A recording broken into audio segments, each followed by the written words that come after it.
စာရေးဆရာညီဝင်းမြင့်ဖြစ်ပါတယ်ရှင်ဆရာရဲ့ဟောပြောမှုမစတင်မီမှာဆရာရဲ့ကိုကြီးအထုပ်ပတ်တီကိုဖတ်ကြားမိတ်ဆက်ပေးပါမယ်ရှင်စာရေးဆရာညီဝင်းမြင့်ကိုကြီးအကျဉ်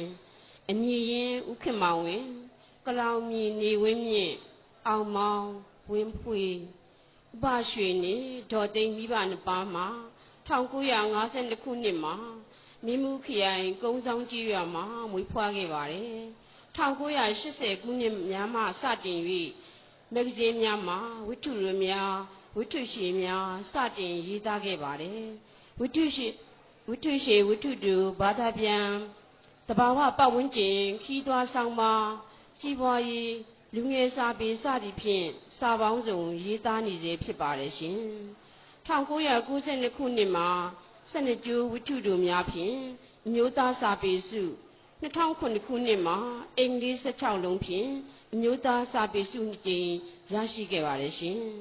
စာပေရာကိစ္စရပ်များဖြင့်ပြင်သစ်နိုင်ငံအမေရိကန်နိုင်ငံစင်ကာပူနိုင်ငံမလေးရှားနိုင်ငံများသို့တွားရောက်ခဲ့ပါတယ်ရှင်ဝတ္ထုတို့ချို့ကိုဂျပန်ဘာသာဂျာမန်ဘာသာဟင်ဒီဘာသာအင်္ဂလိပ်ဘာသာဖြင့်ဘာသာပြန်ဆိုခြင်းခံခဲ့ရပါတယ်ရှင်ဂျူဒန်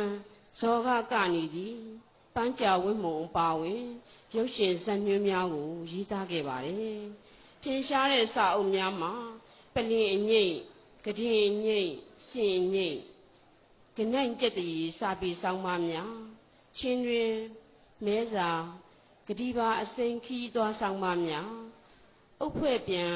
ဂျိုးကြတံများကုံရာဒီအစီများစသည်တို့ဖြစ်ကြပါတယ်ရှင်ယခုအခါဇနီးဖြစ်သူစာရေးဆရာမခင်ခင်ထူးသမီးဖွဖွေးနေဝင်းမြင့်တို့နဲ့တူမန္တလေးမြို့မှာနေထိုင်နေရှိပါတယ်ရှင်ဆရာဟောပြောမဲ့ခေါင်းစဉ်လေးကတော့ကျွန်တော်တို့ငယ်ငယ်ကဆိုတဲ့ခေါင်းစဉ်လေးပဲဖြစ်ပါတယ်ရှင်ဆရာရှင်မှတ်ဖွယ်မှတ်ရာတုတ္တဖျားဖျားစာပေအကြောင်းအရာများကိုဟောပြောပေးနိုင်ပါရန်ယူတည်လေးစားစွာဖြင့်ပန်ကြားအပ်ပါတယ်ရှင်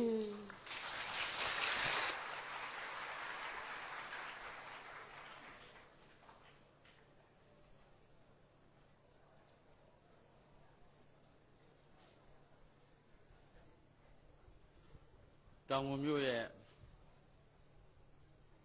စာပေဟောပြောပွဲကြီးဟာဖြင့်အမခမှာပဲကျွန်တော်တို့အကိုချေဦးညိုနဲ့ခင်ခင်ထူးကျွန်တော်နေဝင်းမြင့်တို့ဒီနေ့နောက်ဆုံးဟောရတယ်ဆိုပေမဲ့နောက်ဆုံးရဲ့ရှေ့ဆုံးကတက်လာတာမဲမဲကြီးပေါ့နော်မဲမဲကြီးဆိုပေမဲ့အားမငယ်ပါနဲ့အလယ်မှာဖြူဖြူတယောက်တက်လာပြီးနောက်တတိယမဲမဲကြီးတယောက်ထပ်တက်လာအောင်မှာပါ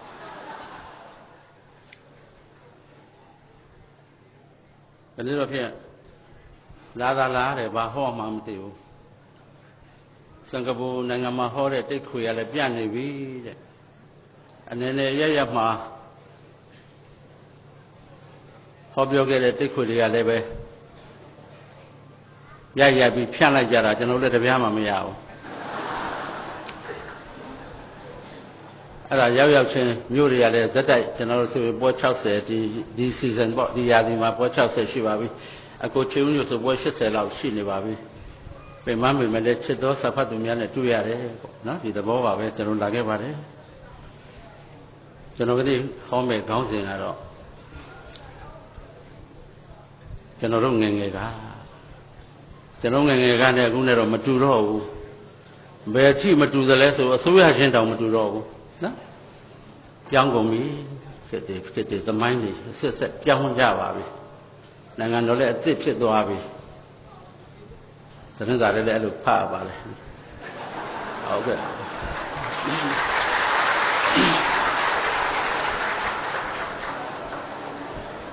ဝန်တာတော့ကျွန်တော်တို့ကတိုင်းသူပြည်သားတွေဆိုတော့နိုင်ငံတော်အသစ်ဖြစ်တော့ဝန်တာပေါ့နော်ဒါပြောတာပါလက်ကုပ်တီးလို့ရာဇသကြီးရနေပြီးတော့အမှုထပ်တိုးနေပါအောင်မယ်ရိုးပြောတာပါကျေးဇူးတင်တယ်စာပေဟောပြောပွဲကြီး ကျင်းပဖို့ခွင့်ပြုကြသူများကိုလည်းပဲကျေးဇူးတင်ပါတယ်ခင်ဗျသို့တော်လည်းပဲတက်တာလားတယ်ဘာဟောမှမသိဘူးဆိုသလိုပဲကိုတော့ကကျွန်တော်ဆက်မှုတက်မှာဝန်ထမ်းဘဝနဲ့လောက်တော့ကျွန်တော်လက်အောက်ကဥချစ်အေးတဲ့အသက်60ပြည့်တော့နေဝင်းမြင့်ရဲ့တဲ့ငါပြင်ဆင်သွားရင်ရဟန်းဝက်မယ်ကိုရင်ကြီးပေါ့ဝက်မယ်ပေါ့ဝက်ပါဥချစ်ရဲ့လို့ခင်ဗျဝန်ထမ်းဘဝတုန်းကသူများမျက်ရည်ကြီးပေါက်ကြအောင်လှုပ်ထားတာမနှဲဘူးအဲ့တော့ကိုရင်ကြီးဝတ်လိုက်ရင်အပေတကားတစ်စိတ်လောက်တော့ပိတ်ကောင်းပါရဲ့ပေါ့နော်အဲ့ဒါနဲ့ तू ကငါစာသိမ့်မတတ်ဘူးတဲ့မင်းရေးပေးပါပေါ့အဲ့ဒါနဲ့တရားရေးပေးရတယ်တိဇသူနေမဘူသနာဝိဝေဇတ်တော်ကြီးဆေဝရရသူဝနရှံဇတ်ဥချေကျွန်တော်ရေးပေးမယ်အဲ့ဒီဘုတ်ကိုအပိုင်းကျက်ပေါ့ကျွန်တော်ရေးပေးတယ်မိဂတံ္ဗရာမြေကမ်းပါမှာဒုက္ကုလနဲ့ပါဠိကမိဘနှစ်ပါးရှိတယ်ဘုရားအလောင်းဆိုတော့မေထုနသံဝါဒကာယတန်သက်ကပြုတ်ပြီးမွေးတဲ့ကလေးမဟုတ်မိခင်ရဲ့ချက်တော်ကိုဖခင်ကလက်တော်ရစ်ပြီးသရေခတဲ့သာသူ့ဝနရှံလိမ်မာလိုက်တာကလည်းမိဘနှစ်ပါးကမျက်စိမမြင်တော့ဘာညာပေါ့ဆက်ထားပါတော့စပြောနေမိုးလင်းသွားပါအောင်နော်ကျွန်တော်ရေးပေးဒီခေတ်တချို့ဘုန်းကြီးများကခင်ဗျတချင်းလေးလည်းထည့်ရသေးတာအဲ့တော့တချင်းလေးလည်းကျွန်တော်ကတက်ပေးထားဒုက္ကုလနဲ့ပါရိကာတို့သူဆုံးနဲ့လေးမွေးလျော်ခြင်းနဲ့တော်သူမိ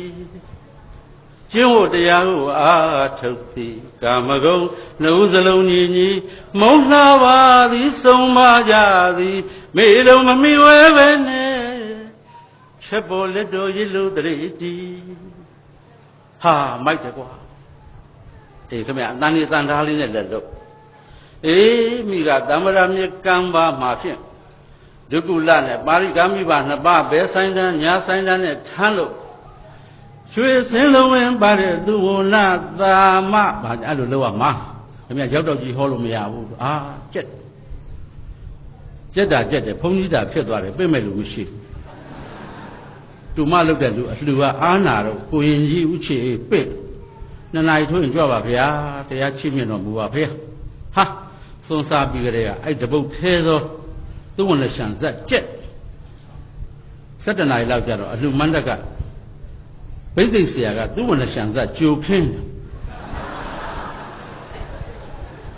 ကျောင်းထဲကိုလေရပြင့်တော့အတန်ချက်ဆက်တန်ကဝင်းလာတယ်အေးမိကသမ္မာမြေကံပါမှာဒုက္ကုလနဲ့ပါရိကာတို့ရွှေစင်းလုံးဝင်ပါတဲ့သူဝနာသာမဆိုတော့ဟာနာမည်တော့တူးနေပြီနောက်ထပ်တစ်ပုဒ်ကချက်ချင်းလုပ်ဖို့ကခက်ဒုက္ကုလနဲ့ပါရိကာတို့သူဆုံးနှလီမွေးလျော်ခြင်းနဲ့တော်သူမိဟာတချင်းတောင်သွားတူနေပါဦးလားမိတော်မမိဝဲပဲနဲ့ချက်ပေါ်လက်တော်ရစ်တာတောင်တူမတော့ငါးစားထုံနဲ့တထထဲဖြစ်လိမ့်မယ်ထင်တယ်သင်္ကန်းကြားကချွေးကြဒီတပုတ်နဲ့ဟောစားနေတာမန္တထဲဝင်သာလာရတယ်ဒီကပူးလို့မင်းလမ်းမှာခလုတ်တိုက်လဲတော့ဒကမတွေကြားရကြဒကမတွေထူပေးလိုက်တော့ပြန်ထပလင်ပေါ်ရောက်ရင်ပူပူနဲ့တောက်တော့ရေခွက်မှတ်လို့တောက်တာရေစက်ခွက်ဖြစ်ကျွန်တော်လည်းတက်တာလာရတယ်ရေစစ်ပါနော်တောင်ကူစာပေကော်မတီကလူကြီးတွေကြီးပဲဆိုတော့တိုက်လက်တာရေးကြီးပဲနော်ငရဲများကြီးမှကြောက်နေကြတယ်နော်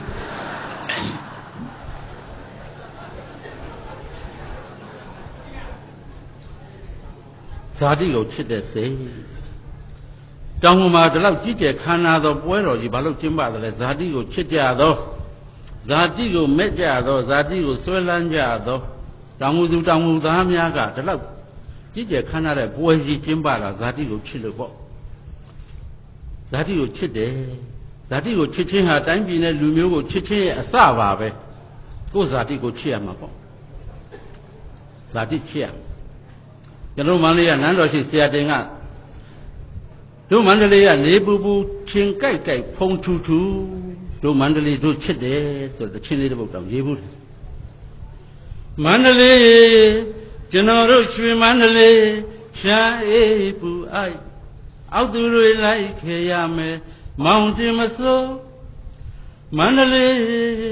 ကျွန်တော်တို့ရွှေမန္တလေးချမ်းအေးပူအိုက်အောက်သူတွေလိုက်ခေရမယ်မောင်တင်မစိုးရန်ကုန်မှလေးမပြတ်နေပါနဲ့နတ်ပြည်ကြီးပဲဆိုကြပါစို့ရန်ကုန်မှာမပြတ်နေပါနဲ့ခမည်းနတ်ပြည်ကြီးပဲဆိုကြပါစို့တို့ဘီမဲကိုမြို့ကိုတော့လွမ်းနေတဲ့ယူယူပဲပြောရန်ကုန်ကနတ်ပြည်ကြီးနဲ့တူတယ်ပဲပြောကျုပ်ကတော့မပြောပါဘူးဗျာမန္တလေးပဲချင်းကြိုက်တဲ့မန္တလေးဖုံထူတဲ့မန္တလေးပျော်ပါလွန်းပါဗျာတောင်သူသားများကလည်းဒီတိုင်းနေမှာပေါ့ညစောညင်အောင်ဘုရားဘွဲ့ချိန်ကြရင်လာခြင်းမှာပေါ့ရောက်တဲ့အရက်ကကိုယ်ဇာတိကိုချစ်ချင်းဟာအထက်တန်းကြတဲ့စိတ်ပါပဲနော်ဒီနေ့ကျွန်တော်ဟောမှာကလည်းပဲကျွန်တော်ငငယ်ကနဲ့ဒီကနေ့ကျွန်တော်တို့ဖြစ်ပြက်နေတဲ့ခြေနေလေးတွေဟောပါမယ်ကျွန်တော်လူမျိုးကတလ၄ခါပြည့်ညာတဲ့လူမျိုးပါမနေ့ကမှဓမ္မဒူရိယာနဲ့နိုးတဲ့လူမျိုးပါ၄နိုင်လောက်တုံးမောင်များအုံမောင်များခောက်ရင်ကျေးဇူးတန်ကလေးပါလာတယ်နိုင်ငံတော်တော်များများကိုရောက်ခဲ့တော့ကျွန်တော်ဒီကျေးဇူးတန်ကိုကြားကျင်လို့အမေရိကန်ပြည်ထောင်စုကိုသွားပြီးတော့ကျွန်တော်တို့ညီလာခံတစ်ခုတက်တဲ့အခါကျွန်တော်ကျေးဇူးလေးတစ်ခုယူသွားတယ်ဘောပင်လေးနဲ့တီးလို့ရတဲ့အရွယ်ပေါ့စัจ java လာကဘာမြေတရုတ်ထိုးဖောက်၍ကြားရပါပေသည်ရွှေကြီးစီဆိုတာကျွန်တော်တို့နိုင်ငံမှာပဲရှိတယ်ဓမ္မဒုရိယာနဲ့နိုးကြတယ်ဘုရားရှင်ဘယ်ဘက်မှာကျေးဇူးလေးတစ်လုံးဘုရားရှင်ညာဘက်မှာကျေးဇူးလေးတစ်လုံးနဲ့ကျွန်တော်တို့ကြီးရအဖိုးကသူ့ကျေးဇူးလေးနဲ့သူ့ဖွားကသူ့ကျေးဇူးလေးနဲ့သူအဖိုးကျေးဇူးကသမ္မာဒိအရဟဒါရိနဝကုနေဟိအရဟံသာရှိသောကိုယ်ပါသောဂုဏ်တော်တို့နှင့်သမ္မာနံကတံပြည့်စုံတော်မူသောဒိကြိုက်တယ်အဖိုးကလေးဖြူမှမဟုတ်ဖ ೇನೆ ဒါပေမဲ့ကြီးသိသူကအဖိုးက၅ပေါက်သူကျေးဇူးလေးကဒိအရဟဒါရိနဝကုနေဟိအရဟံသာရှိသောကိုယ်ပါသောဂုဏ်တော်တို့နှင့်သမ္မာနံကတံပြည့်စုံတော်မူသောဒိအဖွားကလည်းစုံသင်းပါမှမဟုတ်ပဲနဲ့ကိသိတယ်ဂါရောစနိဝတောစမိမိကိုမိမိနှိမ့်ချကြတယ်အကိုချေဦးညိုကကျွန်တော်နေဝင်းမြေလို့ခေါ်တော့ခင်ဗျာလို့သူကသခင်ဖျားကကြာတော့ခင်ဖျားဖြစ်တာပေါ့ခင်ဖျားကကြာတော့ခင်ဗျာကြီးသူကိုသခင်ဖျားလို့သူကကိုတော့ကျွန်းတော်ကျွန်တော်ဟာကျွန်းပါကိုနှိမ့်ချကျွန်းတော်မင်္ဂလိများကြတော့ခင်ထူရေရှင်အရှင်လို့ထူတာပဲသူကလက်ကလေးမချီုံတမဲနဲ့အရှင်ကျွန်းမသူကလည်းသူ့ကိုသူကျွန်းမလို့ပြောတယ်မြန်မာမင်္ဂလိများကကျွန်းမလို့ပြောပြီးတစ်ဖက်သားကိုအရှင်လို့ထူတဲ့လူမျိုးပါယောက်ျားလေးများကသခင်ဖယားလို့ထူပြီးတော့ကိုကျွန်းတော်လို့ပြောတာကျွန်းနှုတ်ဆက်ရှိသေးကျွန်းတောင်ခက်ကြီးမဟုတ်ခက်နှုတ်ကျွန်းနှုတ်ဆက်ရှိသေးနော်ကျွန်တော်တို့ဟာသရတိလသုတ္တစာကပညာဟိရိဩတ္တပသူတော်ကောင်းဥစ္စာ9ပါးတည်းကနောက်ဆုံး2ပါးဖြစ်သောမကောင်းမှု၌ရှက်ခြင်းမကောင်းမှု၌ကြောက်ခြင်းဒီတရား2ပါးနဲ့စောင့်ရှောက်နေတဲ့လူမျိုးမကောင်းမှုကိုလုံးဝမရှက်တဲ့လူတွေလည်းရှိတာပေါ့မကောင်းမှုလုံးဝမကြောက်တဲ့လူတွေလည်းရှိတာပေါ့ရှိပါစေ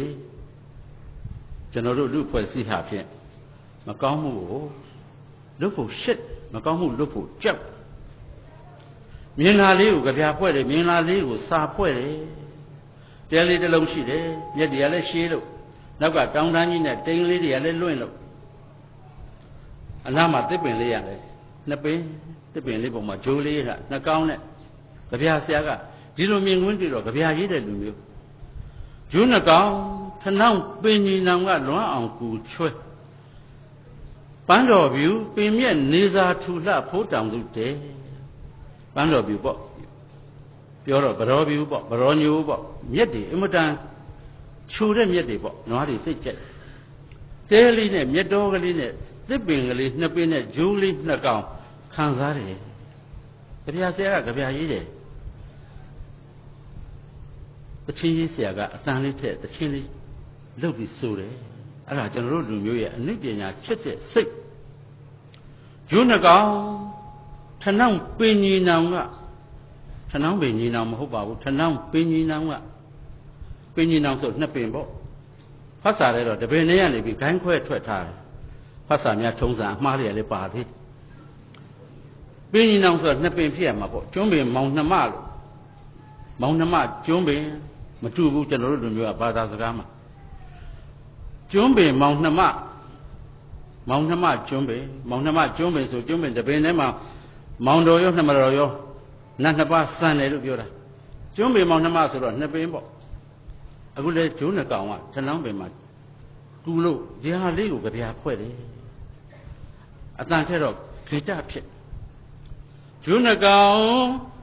ထဏောင်းပင်ကြီးနောင်ကလွမ်းအောင်ကူချွဲပန်းတော်မြူပင်မြက်ကဲနေသာထူလာဖို့တောင်သူတဲ့ကြပြဖွဲ့တော့လို့ကျွန်တော်တို့ရင်ထဲရောက်တာပေါ့ဒီလိုပါပဲကြပြတွေကနေတချင်းဖြစ်ကြတချင်းတွေကဝတ္ထုဖြစ်ကြကျွန်တော်တို့လူမျိုးကအမျိုးမျိုးသောခံစားမှုနဲ့နေကြတယ်စင်ကြီးမြန်ကြီးရေကြီးကျိုးတောင်နေရမခံပန်းပြန်ပင်စင်မြေနှစ်ရံပဲခက်လက်စိမ့်မြမိုးမခဘူးຫນွေလတန်ပေါက်ရင့်ကျင်ငယ်ရောက်ခါမှနှင်းတောက်တဲ့ရွှင်ရွှင်ပွင့်ဖူးတွေဆင်ကြသည်ဝဆနာလင်္ကာရရွတ်ချင်းဖတ်ချင်းမှလည်းကျွမ်းကျင်တယ်အတန်ထဲတော့သချင်းဖြစ်တာပေါ့စင်ကြီးမြန်ကြီးရကံကိုဥတိုးကရေးခဲ့တော့ရှေ့တုန်းကတော့နန်းတွဲမှာရကံလိုရွတ်အဝေးရောက်မင်းဥအောင်ကြီးတို့ရှေ့တုန်းကတော့တမျိုးကြီးတွေပေါ့စင်ကြီးမြိုင်ကြီးရေကြီးတော်တောင်ကပါနေရမခံပေါင်းပြန်ပင်စံကပါမြေနှင်ရံပဲခဲလက်စိတ်မြမိုးမခဘူးကပါပြင်းစရာကောင်းတာရှေ့တုန်းကအဲ့လိုကြီးတွေကျွန်တော်တို့ခေတ်တန်လေးထဲတော့အခုနကျွန်တော်ရွတ်တဲ့ဝဆနာလင်္ကာရကတတ္ထာလင်္ကာရဖြစ်ရစင်ကြီးမြိုင်ကြီးရိတ်ကြီးတော်တောင်နေရောင်မခပေါင်းမြန်ပင်စမြေနှစ်ရံပဲခက်လက်စိမ့်မြမိုးမခဘူးຫນွေလတန်ပေါက်ရင်းချင်းငယ်ရောက်ခါမှနှင်းတောက်တဲ့ရွှင်ရွှင်ဝင်ဖူးတွေစင်ကြအလီပေါ့စသဖြင့်တချင်းဂီတတွေဒီဘက်ကလူငယ်တွေနားထဲမှာပလက်ထိုးပြီးတချင်းနားထောင်တယ်အင်္ဂလိပ်လိုတော့ back to nature လို့ခေါ်တယ်တဘာဝစီကိုကလေးတွေကပြန်သွားကြတယ်ဟုတ်တာပေါ့စာကနောက်မှတီးထွင်တာဒီအတန်နဲ့အယုတ်ကအရင်ဆုံးပေါ်လာကလေးတွေကအယုတ်ကိုစိတ်ဝင်စားတယ်ကျွန်တော်တို့လူငယ်တွေကအတန်ကိုစိတ်ဝင်စားပြီးစာသိမ့်မဖတ်ကြတော့တဘာဝစီပြန်သွားကြတယ်ကိုရီးယားကားတွေကြိုက်ကြတယ်ဘာကိုကြိုက်တာလဲဆိုတော့ power of drama လို့ခေါ်တဲ့ဒီ drama ရဲ့အားရှိမှုအပေါင်း technology လို့ခေါ်တဲ့နည်းပညာအပေါင်း audio လို့ခေါ်တဲ့အစင်တန်းမြင့်တဲ့အသံအပေါင်း visual လို့ခေါ်တဲ့အစင်တန်းမြင့်သောအယုတ်ဒီလေးခုပေါင်းလိုက်တဲ့အခါမှာ aesthetic map လို့ခေါ်တဲ့ယတမြေပုံတစ်ချက်ထွက်လာတယ်အဲ့ဒီယတမြေပုံကိုကြိုက်တာလူတွေဟာဂီတကိုမြန်နှိုးတယ်သဘင်ကိုမြန်နှိုးတယ်စာပေကိုမြန်နှိုးတယ်ဆိုပေမဲ့လည်းပဲကျွန်တော်တို့မြန်မာဂီတသည်မြန်မာစာပေသည်တဖြည်းဖြည်းနဲ့မိမ့်လာတယ်လို့တောင်ထင်ရတယ်သတင်းတွေကရှေ့ရောက်နေတယ် CNN effect လို့ခေါ် CNN တက်ရောက်မှုကြီးလာတယ်နေ့စဉ်နဲ့မြကမ္ဘာသတင်းစုံတော်ကြီးတွေကတက်ရောက်မှုတွေကျွန်တော်တို့ကြားနေရတယ်အနိဋ္ဌာယုံတွေကြားနေရပြီ butterfly effect လို့ခေါ်တဲ့လိပ်ပြာတက်ရောက်မှုတွေအမေရိကန်နိုင်ငံကလိပ်ပြာတကောင်အတောင်ခတ်လိုက်တာနဲ့ ဟိုးအမေဇွန်တစ်တော်တွေကတစ်တော်ကြီးတွေဝုန်းကနေပြိုကျကုန်တယ်ပညာရှင်တွေကဒီလိုတင်စားကြထားပါတော့ကျွန်တော်တို့ဟာအတိတ်ရှိတဲ့လူမျိုးသမိုင်းရှိတဲ့လူမျိုးဒါကိုတော့ဖြင့်ကျွန်တော်တို့မမေ့ဖို့လိုတယ်ကျွန်တော်တို့ရဲ့ national identity လို့ခေါ်တဲ့အမျိုးသားဇာတိဥပဒေလက္ခဏာကိုတော့ကျွန်တော်တို့အပြောက်မခံနိုင်ဘူး globalization လို့ပြောကြတယ် globalization ဆိုတဲ့စကားလုံးကိုကဘာကုန်ကျယ်တဲ့၍လို့နောက်နမ်းမှာတော့မမြလေးကအစောကြီးကလေးကကျွန်တော်တို့ကပြောပြီးသား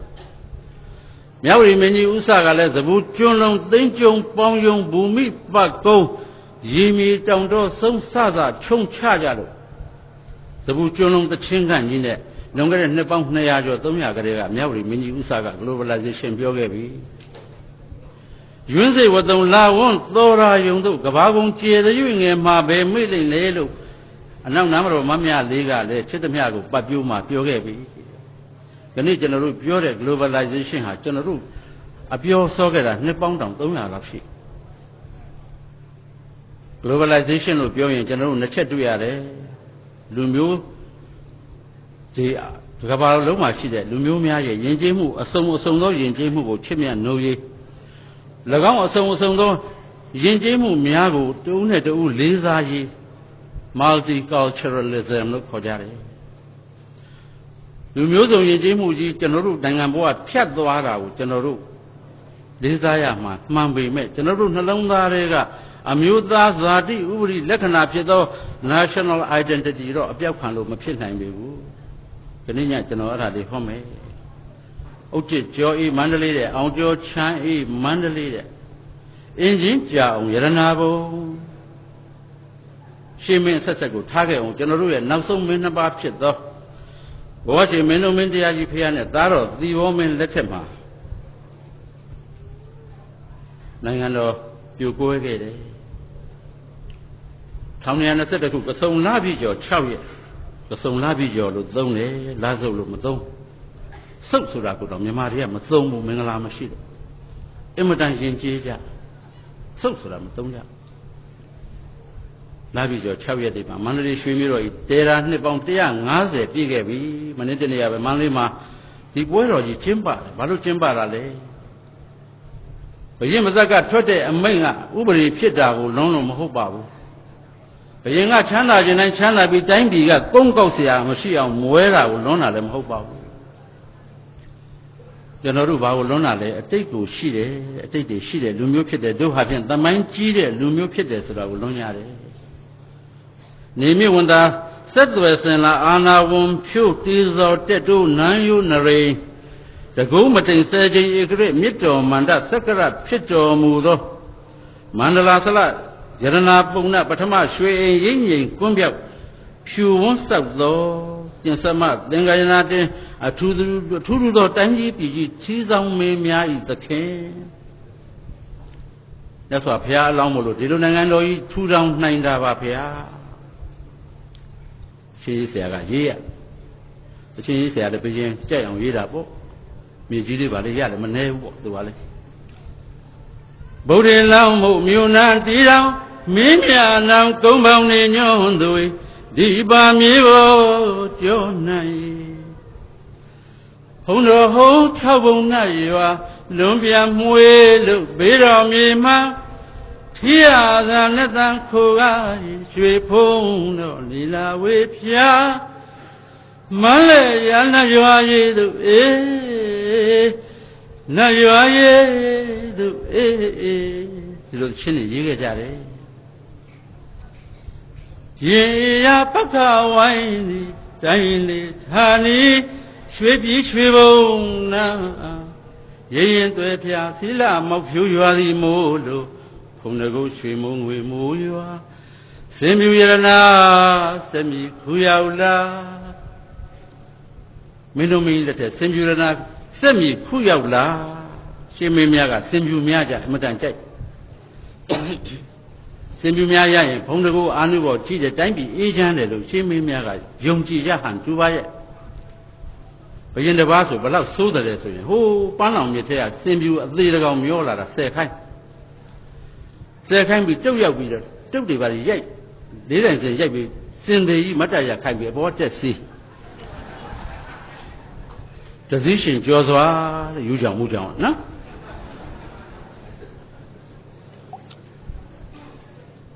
စင်တစည်းတဲ့ပိုင်တော့တစည်းရှင်ပေါ့များများပိုင်တော့စင်ပြူများရှင်ပေါ့ဘာလို့မင်းလက်ထက်ကဥပေါ်ဥကိုဖမ်းလာတဲ့စင်ကြီး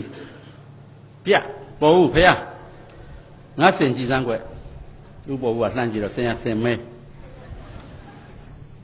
ဖြူရမဟုတ်လားကွဘရင်ကကြောင်းပြီးမေးဥပေါ်ဥကဟိုကလက်ပေါ်ဥဖေမင်းမေးနေတာဩမသိပါဘူးဖေ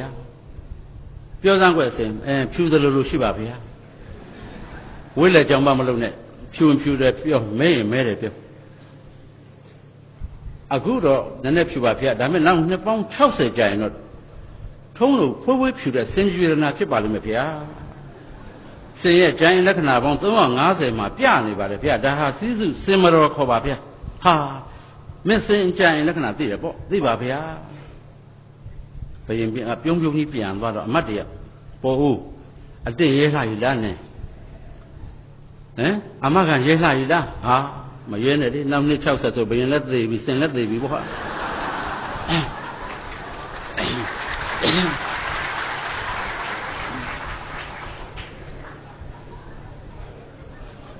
အဲ့လိုဘယင်ရတယ်ဥပေါ်ဦးနဲ့မှာကြိုက်နော်မင်းတို့မင်းတရားကြီးရတယ်အဲ့လိုပဲဟိုးအမရဗုဒ္ဓကမန္တလေးပြောင်းမယ်ဆိုတော့မပြောင်းချင်ကြဘယင်ကမြို့တီနန်းတီမင်းနာမည်ခံကျင်တာအကြောင်းမဟုတ်တိုင်းပြည်မသက်တာသို့တော်လည်းပဲဘယင်ကလည်းတင်းပြောင်းမယ်ဆရာတော်ဘုရားများကလည်းတချို့ကလည်းပြောင်းပါဘုရားတချို့ကလည်းမပြောင်းသင့်ပါဘုရားပေါ့ဘုံတော်ပညာရှိဥယာမကိုအခါတော်ပေးစမ်းဆိုတော့အမရဗုဒ္ဓမှာနန်းတော်မန္တလေးနန်းတော်ကိုပြောင်းတယ်နေမိုးချိုးပြစ်ပါလိမ့်မယ်ဘုရားအဲ့ဒါလို့ဟောရပါမလားဆိုပြီးတော့ဘုရင်ကသဘောထားကြီးဟိုးဗမော်ပို့လိုက်နောက်တနေ့တကယ်ပဲနန်းတော်မိုးချိုးပြစ်တယ်ပြစ်တော့မှပြန်ခေါ်မင်းပြောတာမှန်ပါတယ်ကွာမှန်ပြီမယ်လည်းပဲပြောင်းလာပြီးမှတော့အခါကောင်းအောင်လုပ်ပေးပါအောင်ပုံတော်ကြီးရဲ့ပေါ့လုပ်ပေးရတယ်ညီတော်ကနောင်မင်းသားကလောင်တော်ဖျားကျွန်တော်တို့တော့ဖြစ်ကျွန်တော်မျိုးတို့တော့ဖြစ်တိုင်းပြည်ကမချစ်ဘူးဖျားဘာဖြစ်လို့တော့ကွာသူတို့ကခဏခဏပြောင်းသွားဖြစ်တော်ကြအင်းဝပြောင်းသွားတော်ကြစကိုင်းပြောင်းရနေပြည်တော်ကဒီကနေပြီးကြောင်မြောင်းပြောင်းရကြောင်မြောင်းကနေဒီပြောင်းရနဲ့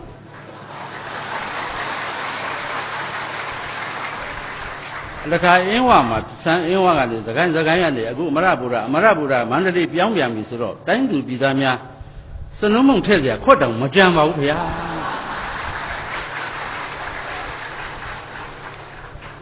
အဲ့ဒါကျွန်တော်မျိုးကြီးညီတော်စနေနာရင်ပါဖေအေးနာလေ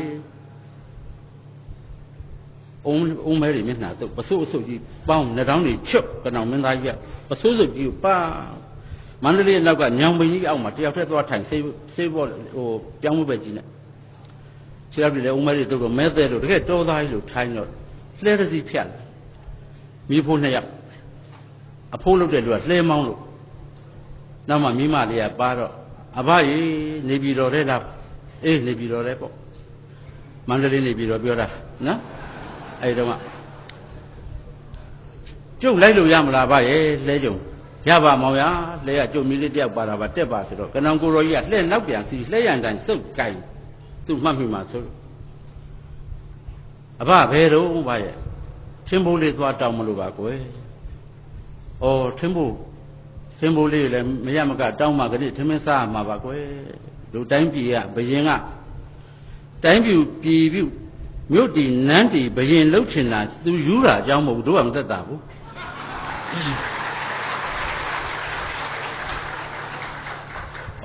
ကနန်ကိုရောကြီးကပြုံးငါကိုတော့သိမကြည့်ဘူးအဲ့တော့အဘရဲ့ဒီလိုတော့ရှိပါတယ်ဒီကြတော့ပိုကောင်းတာပေါ့အဘရဲ့ဟိုးနောက်ဘက်မှာအေယာဝတီမြစ်အရှေ့ဘက်မှာနတ်ထိတ်တော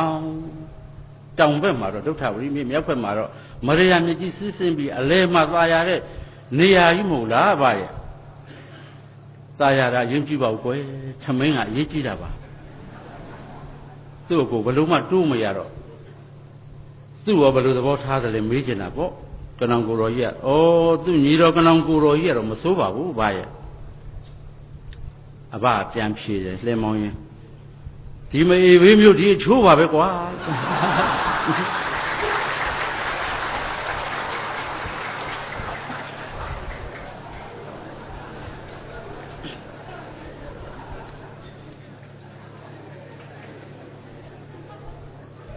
မင်းတို့မကြီးကိုပြန်လျှောက်တယ်လျှောက်တော့မင်းတို့မကြီးကပြုံးတယ်အေးအဲ့မှာပြင်စမသံဃာနာတင်တယ်နဒီမြောင်းတော်တို့ရွှေတချောင်းမြောင်းတော်တို့ရွှေလောင်းမြောင်းတော်တို့ water resource management ကောင်းကောင်းကျွမ်းကျင်တဲ့ဘယင်ဖြစ်တော့လေယာစိုက်ပျိုးရေးကိုဦးစားပေးတယ်လေရီယာဒီမှာစဘာဆိုင်ရင်ကောင်းကောင်းဖြစ်အောင်လို့တိုင်းပြည်ကတချမ်းကကျွန်းဖြစ်နေပြီအပေါ်အောက်ပိုင်းမှာအင်္ဂလိပ်ကအုပ်ချုပ်နေပြီအပေါ်မှာဘကိုးကစံမမှားရအောင်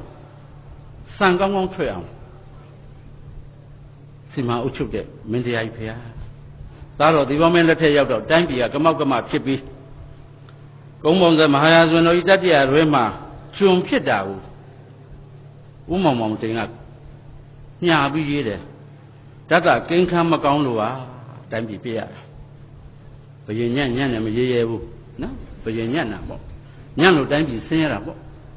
အဲ့ဒါကိုဓာတ်ကကိန်းခမ်းမကောင်းလို့ဖြစ်ရတာပါဆိုတော့ဟိုကောင်းငင်ကကျဲရင်နက်ခတ်တွေလှမ်းပြီးတော့ဟိုကအပြစ်ရှာတာပေါ့နော်ထားပါတော့ဒီဘောမင်းတရားကြီးလက်ထက်မှာတိုင်းပြည်ဖြစ်တယ်ယရနာဘုံနောက်ဆုံးပေးရသည်၎င်းမုတ်ဆိုးစကိုထီယိုရိုက်လိမ့်မည်ယရနာဘုံနောက်ဆုံးပေးရသည်၎င်းမုတ်ဆိုးစကိုထီယိုရိုက်လိမ့်မည်ဖယားပါတော်မူသည်ဇာတာညှိုးလို့အစုမရသည်အလောင်းတော်လေလာချိန်နီးပြီးထီကနေစီဒီဘောရှင်သခင်ပါပြီမဲ့စัจ जा မင်းကလေးလာအောင်မယ်ကိုမင်းကိုချင်းကိုဘယင်ကိုအရှင်လာအောင်မယ်လို့မြမတွေကိုတတ်လှတဲ့သချင်းတွေရဲတင်းတန်တွေပေးခဲ့ကြတယ်ဒီတတ်ဆရာတွေကဟဲနေမင်းအယုတ်ချီယိုးစုကဖုတ်ဖုတ်ကင်းကင်းအခုအစိုးရဇဝင်းထုတ်ရဲ့အဖိုးဖြစ်တဲ့ရွှေတိုင်းညွန့်ကစัจ जा တိုက်သချင်းရေးတော့အစိုးရကြီးခင်မောင်ရင်ကဒီသချင်းဆိုတော့အင်္ဂလိပ်ကဒီတပ်ပြားတွေလိုက်သိမ်းဗမာတွေကဟုတ်သားပဲစัจ जा မင်္ဂလိရှိသေးတာပဲဟဲနေမင်းအယုတ်ချီယိုးစုကဖုတ်ဖုတ်ကင်းကင်းနင်ထင်ရနေဆိုင်လို့နင်အာမူကျူသွားနေခွင်းလိမ့်မည်အင်္ဂလိပ်ကိုသမရအုပ်ရှောင်းတို့ဖုံးကောင်ကနေရောင်ထုံးကစီးနှင်းပါသလိုထီယိုကိုမိုးကျူပြင်မတဲ့စာရှိပါသည်အင်းကိုဟင်းသာစင်ပြီးစင်းရင်လေးနဲ့ခွင်းပြီးထုံမုတ်ဆိုးကိုမိုးကျူပြင်ပြီအင်းဆိုတာအင်းဝဟင်းသာဆင်းမယ်ဆိုတော့မွန်ကအင်းဝကိုသိမ့်လိုက်မယ်စင်းရင်လေးနဲ့ခွင်းမယ်တဲ့ဒီမွန်ရံကိုအလောင်းမင်းတရားကြီးစတော့မုတ်ဆိုးဆက်မုတ်ဆိုးကလေးနဲ့ခွင်းလိုက်မယ်မွန်ရံကိုနှိမ့်နှင်းနိုင်လိမ့်မယ်လို့တပောင်ထွက်တယ်အင်္ဂလိပ်ကိုအင်းဝကိုမွန်ကနိုင်မယ်ဒီမွန်ကိုမုတ်ဆိုးကလေးနဲ့ခွင်းလိုက်မယ်ဒီလေးကိုမိုးကျူးပစ်လိုက်မယ်ထီယိုကိုမိုးကျူပြမတဲ့စာရှိပါသည်အင်္ဂလိပ်ကစနေနံထီယိုမိုးကျူပြလိုက်မယ်အချိန်တိုင်းငါတို့ကပြန်နိုင်ရမှာပေါ့ဒီထီယိုကိုမိုးကျူပြမှာပေါ့လို့မြန်မာတွေကိုဒီလိုချင်းမျိုးနဲ့တက်လှန်လာကျွန်တော်တို့ငငယ်ကကျွန်တော်တို့မိဘများကကျွန်တော်တို့စိုးပြတယ်ကျွန်တော်တို့ရကုန်းဆောင်ကနေဟိုးမန္တလေးဆိုတော့ရွှေမြေတော်ကြီးဘယ်စီနေမှမသိပေမဲ့အဖိုးတို့အဖေတို့ဆိုတယောက်တည်းပါတော်နော်အဖေတို့ဆိုလို့အဖိုးတို့ဖေတို့ကစိုးပြလို့နှလုံးသားတွေဒီလိုသချင်းတွေရောက်ရတယ်ဘိုးအောင်နဲ့ပထမဆရာအောင်နဲ့ဘိုးတော်ဦးဝိုင်းကသူ့အာနာလူမဲ့ထင်လို့ဗရန်နဲ့ရေစရန်တန်ကိုမထိုးပဲနဲ့ပထမအတက်နဲ့ထွက်ရလမ်းပောက်ဖို့ကြိုးစားတဲ့ပုဂ္ဂိုလ်တိုင်းပြည်ကိုတန်သေးတဆွေးဝဗရတေတပြေဝဒီလိုရည်ရွယ်ချက်နဲ့လုပ်တဲ့ပုဂ္ဂိုလ်ကိုသူထီးနှံလူမဲ့ထင်လို့ဘိုးတော်ဦးဝိုင်းကဘုံမှုတက်မှုတွေနဲ့ကျိုးတုပ်ပြီးဖမ်းခဲ့လို့ပြောတဲ့အခါကျွန်တော်တို့ကအဖိုးမျက်နှာကြည့်ရ ကျွန်တော်နှလုံးသားထဲဒီလိုသွင်းပေးတယ်အေးမင်းတို့ဘယင်ကိုပြောလိုက်ငါ့ကိုဖမ်းဖို့မပြောနဲ့ငါရေးတဲ့ဝါလုံးကိုဖြတ်ကြည့်ပါအောင်တစ်လုံးဖြတ်တော့နှလုံးပေါ်လိမ့်မယ်နှလုံးဖြတ်တော့လေးလုံးပေါ်လိမ့်မယ်တယံကိုမစိုးထားနဲ့တော့ထင်ရှားအောင်မြင်ရပြီငါရေးပြပါတဲ့ဝတစ်လုံးကိုသာတီးမင်းပြအောင်ဖြတ်နိုင်ရင်ငါကိုနိုင်လိမ့်မည်ဩတယံကိုမစိုးထားနဲ့တော့ထင်ရှားအောင်မြင်ရပြီငါရေးပြပါတဲ့ဝတစ်လုံးကိုသာတီးမင်းပြအောင်ဖြတ်နိုင်ရင်ငါကိုနိုင်လိမ့်မည်ပထမကုံရောင်ဘူးအောင်ကဤကဲ့သို့လျင်စွာပညာပြသည်သီးဘယေမဟာသည်သူကိုယ်တိုင်ချင်းလင်းအတင်းဖြစ်လိုက်တာကအစကဝတစ်လုံးကနှလုံးဖြစ်လာသည်နှလုံးဖြစ်ပြန်တော့လေးလုံးပေါ်ခဲ့ပြီနှစာတူရဟာလေကျွန်တော်တို့ဗမာတကုတ်ပါခမနှစာတူရဟာလေကျွန်တော်တို့ဗမာတကုတ်ပါခမလွန်ထူးဆန်းတဲ့စွမ်းဉာဏ်ကြီးဘိုးဘိုးအောင်ပါရမီဒီလိုဇက်နဲ့တချင်းနဲ့တွဲတွဲပြီးတော့ကျွန်တော်တို့နှလုံးသားတဲကိုသွင်းပေးတယ်ကျွန်တော်တို့ငငယ်ကခဏကျွန်တော်တို့သားသမီးတွေကိုကျွန်တော်တို့ဒီလိုနှလုံးသားတဲကိုကျွန်တော်တို့မြန်မာအတန်မြန်မာစိတ်မြန်မာကြကြမြန်မာကြပြသွင်းပေးနိုင်ကြရဲ့လားကျွန်တော်တို့ကြောင်းတော့ကတော့ကုန်းဆောင်ကြောင်းအင်တန်စီကန်းကြည့်တယ်ကျွန်တော်တို့ကျောင်းကြီးကဦးတန်းတင်အမျိုးသားကောင်းဆောင်ကြီးဗိုလ်ချုပ်အောင်စံတို့နဲ့ရေနံချောင်းမျိုးသားကျောင်းမှာနေခဲ့တဲ့ဆရာကြီးလူကပိန်တိုက်ပုံကလည်းစပြီးကျောင်းဆရာဖြစ်ကြတဲ့ပင်စင်သွားတဲ့ဒီတစ်ထည်လေးပဲဘသူကမှလည်းကြော့တာမရှိဘူးဒီတစ်ထည်ကိုလည်းမမဲ့ဆက်ဆက်ဝတ်တဲ့ကျောင်းဆရာကြီးကျောင်းမှာဟွန်တရောဆရာကြီးဦးလေးကျင်ဆိုတာငှားထားတယ် assembly မှာဟွန်တရောမှာဟွန်တရောကြီးနဲ့နိုင်ငံတော်သချင်းဆိုဖို့ငှားထားတာကျွန်တော်တို့ကျောင်းမဲ့ကျွန်တော်အခုလက်ရှိတော့ကျွန်တော်အဲ့လိုမှတ်မိတယ်ဦးလေးကျင်လည်းပိန်ပိန်လေးဟွန်တရောကြီးနဲ့9နိုင်ထိုးတာနဲ့ကျောင်းလာပြီးအလံတိုင်းရှိမှဟွန်တရောကြီးကိုမှတ်ပြီးဘိုးရန်တင်ထားတယ်ကျောင်းသားတွေလာခြင်းလားမလာခြင်းနေဆိုခြင်းဆိုမဆိုခြင်းနေငါတာဝန်ငါဟွန်တရောကြီးထိုးရမယ်မျိုးသားသချင်းဆိုတဲ့ဦးလေးကျင်တက်က80လောက်ရှိပြီဦးလေးကျင်နောက်မှာပီတိဆရာကာယဆရာနောက်မှာကြောင်းကြီးနောက်မှာဆရာမတွေတန်းစီရဆရာမတွေနောက်မှာမှသူငယ်ရန်လေးသူငယ်ရန်ကြီးကနေ9တန်းထိကျွန်တော်တို့ကအဲ့တော့9တန်းကျောင်းပေါ့တန်းလာကျောင်းခေါ်ပါတယ်အားလုံးငြိမ်ဆရာကြီးအမှန်တန်စိတ်ကန်းကြည့်တယ်နိုင်ငံတော်သချင်းမညီရင်တန်းနဲ့မဝင်ရဘူးနိုင်ငံတော်သချင်းကိုကြကြနာနာတသန်နဲ့မညီရင်9နာရီအစမ်ဘလီကနေ့လက်တစ်ချက်ထိုးပါစေမဝင်ရဘူးသူလည်းမဝင်ဘူးငြိမ်ဟွန်တရောဆရာကြီးလည်းဘိုးလေးကျင်းလို့ဆရာကြီးကကျိန်လေးဝင်တော့ကျောင်းဆောင်ကြီးကဒေါင်းခောက်ရင်ပီတိဆရာကတယောက်တည်းဆိုတရားမြတ်တာလွတ်လပ်ခြင်းနဲ့မသွေတို့ပြေတို့မြေမြတ်လူခသိငိမ့်မြောင်းစေဖို့ခွင့်တူညီမြဝါရဖြူစင်တဲ့ပြေတို့ပြေတို့မြေပြည်တော်စုအမွေအမြဲတည်တံ့စေအဋိဌံပြုဝေထိန်သိမ့်စုလေဆိုမှတကြောင်လုံးကကလေးတွေကကဘာမကြည့်အဲ့ဒီကဘာမကြည့်ကိုဆရာရနားထောင်ဒါပေမဲ့မညီဘူးကဘာဟိုနောက်ကကဘာ2တန်းကကဘာ9တန်းကကဘာနဲ့ဆရာကြီးကကျိန်လေးပြန်ဝက်တောင်းကင်ဆာပေါ့ဒါကင်ဆာနိုင်ငံတော်သချင်းစဆိုတောင်းတရားမြတ်တာလွတ်လာခြင်းနဲ့မသွေတို့ပြေတို့မြေမြတ်လူခသိငြိမ်းချမ်းစေဖို့ခွင့်တူညီမြဝါရဖြူစင်တဲ့ပြေတို့ပြေတို့မြေပြည်တော်စုအမွေအမြဲတည်တံ့စေဒိဋ္ဌံပြုဝေ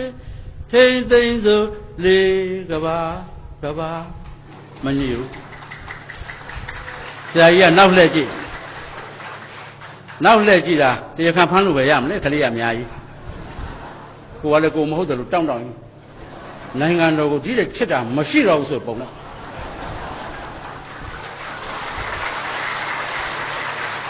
ဆရာကြီးကသခိုးဖမ်းလို့မရတော့ဒီဘက်ပြန်လှည့်တောင်းကန်ဆာနိုင်ငံတော်သဖြင့်စဆိုတရားမြတ်တာကျောင်းသားတွေကတနာတာလေပီတိဆရာတယောက်တည်းတရားမြတ်တာမမြတ်တာဘေးချီတို့ဆရာကြီးတော့လေကောင်းထွက်တော့မယ်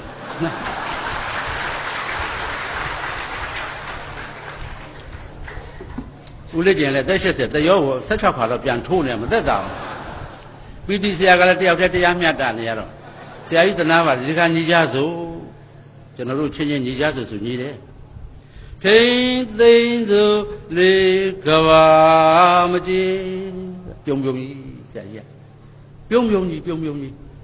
ဘသူစီကမှဘာတပြားမှယူထားတာမဟုတ်ဘူးကဘာမကြည်ဆိုတာကောင်းတာကိုပြောနေတာသူက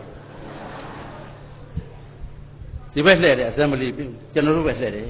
အေးအဲ့ဒါလိုညီညီဆိုမှပေါ့တို့နိုင်ငံတော်သချင်းအဓိပ္ပာယ်ရှိတယ်ကွတရားမျှတခြင်းဆိုတာ justice တရားမျှတရမယ်တိုင်းသူပြည်သားကလည်းတရားမျှတရမယ်အစိုးရကလည်းတရားမျှတလိမ့်မယ်တရားမျှတခြင်းဟာကောင်းမြတ်တဲ့တရားလောကပါဠတရား justice လွတ်လပ်ခြင်း independence အမိခိုကင်းတယ်ကိုပြောတာ depend ဆိုတာမှီတာကွ independent မမှီဘူးတို့ဟာတို့ယက်တည်နိုင်တယ်ဒါကိုပြောတာ independence ဒါလွတ်လပ်ရေးကိုပြောတာငြိမ်းချမ်းခြင်း peace ငြိမ်းချမ်းသာယာမှတိုင်းပြည်ဖွံ့ဖြိုးတော့မပေါ့ကျွန်တော်တို့က2တန်း3တန်းရှိတယ်ဆရာကြီးလေးအကြီးကြီးတွေလည်းပြောတာနားမလဲဘူးမကြားနေနှလုံးသားထဲရောက်အေးခွင့်တူညီမျှခြင်း equality တို့နိုင်ငံတော်သချင်းမှာတရားမျှတလွတ်လပ်ခြင်းနဲ့မသွေတို့ပြည်တို့မြေများလူခတ်သိမ်းငြိမ်းချမ်းစေဖို့ခွင့်တူညီမျှဝါဒဖြူစင်တဲ့ပြည်ဘလောက်ကောင်းတဲ့တရား၄ပါးပါတယ်လေမင်းတို့စဉ်းစားတာအမြဲတမ်းနေ့တိုင်းပြောတယ်ကျွန်တော်တို့လည်းနေ့တိုင်းကြားကျွန်တော်တို့အဲ့ဒါလိုဆရာကြီးနဲ့ကြီးခဲ့ရတယ်ရှေးတုန်းက1930တဝိုက်တုန်းကသခင်လူငယ်တွေကငါတို့ကမှသခင်အင်္ဂလိပ်ကဂျုံပေါ့ကွာတို့တိုင်းပြည်လဲအုပ်ချုပ်သေးသူတို့ကဖျားထူးနေတာမဟုတ်သေးဘူးလို့သခင်ပါတောင်းလို့ဥဆောင်တဲ့လူငယ်တွေကသခင်အဖွဲ့တွေဖွဲ့ကြတဲ့အခါကိုသခင်ချွေဦးညိုသခင်မခင်ထူးသခင်နေဝင်းမြင့်စသဖြင့်ဒီလိုခေါ်ကြတယ်အေးအဲ့ဒီတော့ပေါ့ကွာအချင်းရှိတယ်တို့ဗမာအချင်းအခုမင်းတို့ဆိုတဲ့တရားမျှတလွတ်လပ်ခြင်းနဲ့မသွေတရားမျှတလွတ်လပ်ခြင်းနဲ့မသွေတို့ပြည်တို့မြေရှိကသချင်းထဲမှာလေဒီလိုက်တွေပါတာပေါ့ဩအမျိုးသားရင်တို့ကြပါတို့ဗမာအခုမင်းတို့ဆိုတဲ့များလူခတ်သိမ်းငြိမ်းချမ်းစေဖို့များလူခတ်သိမ်းငြိမ်းချမ်းစေဖို့ခွင့်တူညီမျှဝါဒဖြူစင်တဲ့ပြေရှိကတချင်းထဲမှာဒီလိုက်ပါတာပေါ့အရှိကနေဝန်းထွဲသည်ပမာပဒုက္ခကိုတော့ရောက်ရမည်မှမလွဲပါဒုဗမာပေါ့အခုမင်းတို့ဆိုတဲ့ပြည်တော်စုအမွေအမြဲတည်ရန်စေအဋိဌံပြုပေထိန်သိမ့်စို့လေတို့မှတချင်းမှလည်းဒီလိုက်ပါတာပေါ့ကွာဗမာပြည်တဝန်းကိုအိမ်မှတ်ပါကိုရာမှတ်ပါအဲ့ဒါတို့ဗမာအဲ့ဒါလို့နှစ်ပေါင်းများစွာကျွန်တော်တို့ငယ်ငယ်ကကြားခဲ့ရအခုသမီးလေးဒုတိယတန်းတက်တော်မယ်သမီးကိုမေးရသမီးရဲ့ကျောင်းမှာနိုင်ငံတော်သချင်းဆိုရသလားဆိုတော့တနင်္လာနေ့တောက်ကြဆိုရတယ်ဩနိုင်ငံတော်သချင်းဈေးစစ်နေကြသေးတယ်ကွာဒီအတန်လေးဒီအဓိပ္ပာယ်တွေကျွန်တော်ကရောက်ချင်လို့ပြောတာတနင်္လာနေ့ကျသမီးမေးရသမီးလေးရဲ့ခဏနိုင်ငံတော်သချင်းဆိုခဲ့ရလားမဆိုပါဘူးပါဘာလို့လို့မိုးရွာလို့ဩရာသီဥတုနဲ့လည်းဆိုင်တဲ့ကွနိုင်ငံတော်သချင်းကရာသီဥတုနဲ့လည်းဆိုင်တဲ့နိုင်ငံတော်သချင်းအေးပတ်မှလည်းဆိုရသေးတောက်ကြလေးကြမေးကြည့်တယ်သမီးဆိုရမဆိုပါဘူးပါကြီးဘာလို့လို့ကြောင်းကြည့်စီဝေးသွားလို့အဲ့ဒါလိုတွေဖြစ်တယ်တရက်တော့ခလေးကမေးကျွန်တော်တို့ကဆိုပြလို့မေးတယ်ပါတရားမျှတခြင်းဆိုတာလွတ်လပ်ခြင်းဆိုတာငြိမ်းချမ်းခြင်းဆိုတာခွင့်တူညီမျှခြင်းဆိုတာဘာလဲပြဿနာတက်တော့တာပဲတဲ့50ကျော်ပြီနေဝင်းမြအခုတည်းအဲ့ဒါကောင်းကောင်းသိတာမဟုတ်ဘူး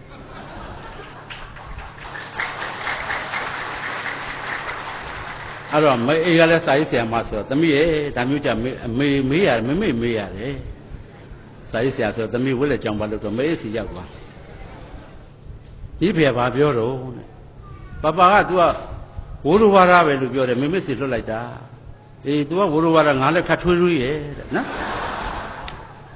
တကယ်ပါနေဝင်မြင့်တို့အခုတည်းတရားမျှတခြင်းလည်းသိမသိပါဘူးလွတ်လပ်ချင်းရတာလည်းသိမသိပါဘူးငြင်းချမ်းခြင်းဆိုတာတော့ဝေလာဝေးခွင့်တူညီမျှခြင်းလည်းအခုတည်းနားမလည်သေးပါဘူးကျွန်တော်တို့ငယ်ငယ်ကဒီအဓိပ္ပာယ်တွေကလေးတွေကျွန်တော်သင်ပေးရမှာပေါ့ထည့်ပေးရတော့မှာပေါ့ကျွန်တော်ငယ်ငယ်တုန်းကလည်းအခုနဲ့မတူတော့ဘူးကျွန်တော်ငယ်ငယ်တုန်းကနတ်ကတော်ကိုမင်းသမီးလုပ်ကြည့်ရတာဘာမီဒီယာမှမရှိဘူးအခုစီဒီတပြတ်တစ်ချက်တည်းမှာဇက်ကာပေါင်း80လောက်ပါတယ်ဇက်တွေဆိုလည်းအများကြီးကျွန်တော်မန္တလေးမှာအငိမ့်နေဆိုလည်းအများကြီးကျွန်တော်ငယ်ငယ်တုန်းကပဲကုန်းဆောင်မှာမရှိဘူးနတ်ကတော်အမေကြီးစင်နန်နဲ့ဒေါ်စင်နန်အသက်က80ကျော်ပရည်တွေတွန့်နေလိုက်ကြများညကျိုးအင်းကြမိတ်ကတ်တွေဖို့တာအဲ့ဒီတော့ရှိတဲ့မိတ်ကတ်မျက်နှာချေပေါ့ပပဝလေးတို့တင်းကျူကျူးတို့လိုမိတ်ကတ်ရေးဖြော်ပြီးပုတ်ထားအလိုလိုလေးကြောက်เสียကောင်းတယ်စလုံးလေးကဓမ္မသီးလောက်ကလေးနဲ့နတ်ကပြီဆိုရွာနတ်ကပြီဆိုသူခေါ်ရတာနတ်ကတော့တယောက်တည်းရှိတယ်လိုင်စင်ကသူတယောက်တည်းချက်သူ့ကိုသွားပြီးနတ်ကရကြည်မောဆိုတာမှန်မယ်ကျွန်တော်တို့ကြည့်ရတယ်ဘာဇက်မှမလာဘူးဘာမင်းသမီးမှမလာဘူးအကြီးစနံကိုသွားကြည့်ရတယ်ကျက်ရုပ်ကသေးသေးလေးဖလားရကြည့်ကြည့်နဲ့ဖလားပတ်စံထည့်ရမှာရှားစည်းနဲ့ဘောင်းတော်လေးနဲ့ဒေါင်းတောင်းနဲ့ဓားလေးနဲ့ဘယ်နဲ့ဒီမှလည်းမသိဘူးအမေတို့ကလည်းမော့ရွာကလည်းမော့သူ့ကြည့်နေရတာနန်းထဲမှာနေနန်းရည်ကြီးသုံးပါတဲ့ကြက်ဖောင်းလေးနန်းထဲမှာနေနန်းရည်ကြီးသုံးပါတဲ့ကြက်ဖောင်းလေးမနဲ့ကိုရည်နွေးညရည်အေးနဲ့ကိုကြီးကြောင့်ငယ်ကမွေတဲ့ကြက်ဖောင်းလေးအေးကိုကြီးကြောင့်မွေးတဲ့ကြက်သူယူလာတယ်ဆိုတော့ကြောက်ရတာပေါ့အမေတို့ကချွေးကန်လေးအပြင်ထုတ်ပြီးတော့ကျွန်တော်တို့ကမုံဘိုးမပေးတာနတ်မြထည့်လိုက်တာကြက်တန်လေးတစ်ချက်နှစ်ချက်ထည့်ရနတ်ရဲ့အညွန့်ညင်မခံဘူးပေါ့တောင်းအသပြာငွေများရဲ့နဲ့လောင်းတရားငွေမရှာပါဘူးကြက်ကြတိုက်မဲ့ပြင်မြင်ဆိုင်ရောရှင်တန်ကောင်းကိုနေမပါလို့အလိုရှင်အလိုတော်တန်ကောင်းကိုတန်ကောင်းကိုနေမပါလို့အရက်ကလေးကိုရဲ့အာမနာအိမ်ကြီးချင်းကိုရဲ့အာမနာမတော့ရရစ်စီလာဆောင်လေကိုကြောင်းတကားကြောက်ရတာကိုကြီးကျော်လည်းကြောက်ရမတော့ရတယ်လေသီလဆောင်တာပဲဘလောက်လေးစားဖို့ကောင်းနှစ်ယောက်ပဲတွေ့ဘူးတယ်မတော့ရတယ်လေသီလဆောင်တာအကိုချေဦးညုံနဲ့အကိုကြီးကျော်နော်ဒီနှစ်ယောက်တွေ့ဘူးတာပဲနော်ကျွန်တော်တို့ကအဲ့ဒါလို့ကြည်ရပွဲသွားကြည့်တော့လည်းပဲ10နှစ်နေလို့လည်းမလား9နှစ်နေလို့လည်းမလားဟိုဘက်ရွာကပွဲဘေးတီတန်ကြားမှာဘာမီဒီယာမှမရှိဘူးဘာလက်ကမ်းကြော်ညာမှမရှိဘာအင်တာနက်မှမရှိဘာ Facebook မှမရှိဘေးတီတဲ့4မိုင်5မိုင်အဝေးရွာကကြားမှာရုပ်သေးပွဲရှိတဲ့ဟဲ့လို့သွားကြည့်ကြရတယ်ကျွန်တော်လည်းဟောပါတယ်စင်ကာပူပြည်မှာလည်းဟောပါတယ်ဒီမှာတောင်းတိုက်ဆန်လို့ကျွန်တော်တို့ငငယ်ကဘဝနဲ့တူလို့ပင်ခေါင်တိုင်းတပြေခိုင်းနဲ့ရှေ့ဘက်ကနေမိုင်းလို့ဘေတိစောတိုးဟိပျော်ပျော်မြင်းညာတွေကကမြဲစချမ်းရွာသားကိုအေးကျော်ရဲ့ရုပ်သေးပွဲသွားရအောင်သချင်းကိုကြားရတိုင်းကျွန်တော်ငငယ်ကပွဲကြည့်တာသတိရတယ်သူများလှဲ့နဲ့ကတ်လိုက်ရတယ်စစ်တောင်ဆင်းရဲပွဲသွားကြည့်ရတယ်ရေခတ်ပြန်ကတိလှပေါ့ဘိမှန်ကဘယ်စီနေတောင်းတောက်အောင်မွေအမေသမီးပွဲသွားကြည့်ပါရစေအမေရဲ့တောသူလေးကသမီးရဲ့